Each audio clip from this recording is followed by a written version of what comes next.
আজকে ভিডিওতে আমি তোমাদেরকে বলবো বিষাক্ত মানুষকে চেনার বেশ কয়েকটি উপায়, যারা হয়তো লুকিয়ে রয়েছে তোমার পরিবারের মধ্যে, তোমার বন্ধু সার্কেলের মধ্যে, কিংবা তোমার অফিস কলিগের মধ্যে।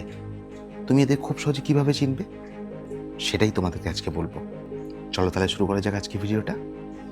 এই বিষাক্ত মানুষ চেনার প্রথম উপায়, দেখবে এমন কিছু মানুষ রয়েছে যারা কখনোই নিজের ভুলকে স্বীকার করতে চায় না। সবসময় তারা নিজের ভুলকে অন্যের ওপরে চাপিয়ে দেয়।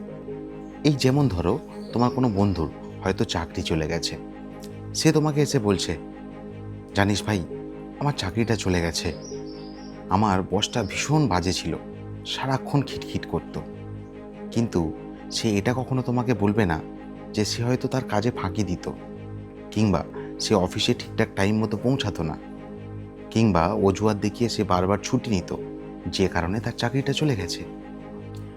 বিষাক্ত মানুষ চেনার দ্বিতীয় উপায়, সমাজে এমন কিছু মানুষ রয়েছে যাদের সাথে তুমি 5 মিনিট যদি কথা বলো, দেখবে তোমার মনে হবে তোমার সমস্ত এনার্জি শেষ হয়ে গেছে।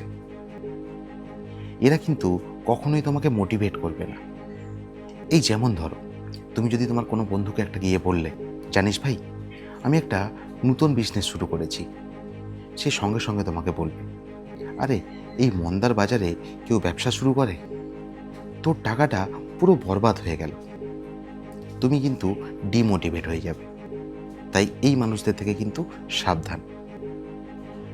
বিষাক্ত মানুষ চেনা তৃতীয় উপায়, কিছু মানুষ রয়েছে দেখবে ভীষণ মিষ্টিভাষী মানুষ, কারণ তারা সবার সামনে তোমার এমন তারিফ করবে, তোমার মনে হবে সত্যি ওর চেয়ে বোধহয় আপন আমার কাছে কেউ নয়।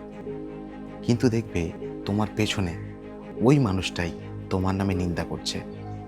এই যেমন ধরো, তুমি একটা ভালো কাজ করেছো, সে তোমাকে বলবে, বাহ, সত্যি তুই অসাধারণ কাজ করেছিস, কিন্তু তোমার পেছনে অন্য লোকদেরকে বলবে, ইস, ছেলেটা কি বাজে কাজ করেছে, একদম মেনে নেওয়া যাচ্ছে না।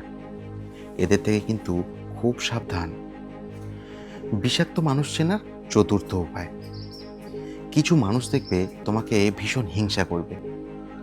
এই যেমন ধরো, তুমি একটা বাইক কিনেছো, তুমি তোমার বন্ধুদেরকে গিয়ে বললে, ভাই, আমি এই বাইকটা কিনলাম।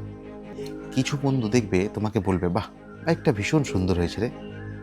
আবার কিছুজন বলবে, আরে ভাই, তুই এই বাইকটা কিনলি, এর দামও যেমন বেশি, তেমন এর মেনটেনেন্স খরচাও বেশি, বরং তুই এই বাইকটা কিনতে পারতিস। এরা এই কথাটা বলার কারণ কি বলতো? এরা তোমাকে হিংসা করছে, তাই তোমাকে এই কথাটা বলছে। তাই এই সমস্ত মানুষদের থেকে কিন্তু ভীষণ সাবধান, কারণ এরা কখনোই তোমাকে আগে যেতে দেবে না। যাই হোক, ভিডিওটা এখানে শেষ করলাম। ভিডিওটা কেমন লাগলো অবশ্যই কমেন্টে জানিও। ভালো লাগলে একটা লাইক কমেন্ট করো, কারণ তোমাদের একটা লাইক আর একটা কমেন্ট এই ভিডিওটাকে অনেক নতুন মানুষের কাছে ছড়াতে সাহায্য করবে। Bye bye. সবাই ভালো থেকো, সুস্থ থেকো, সবাইকে ভালো রেখো।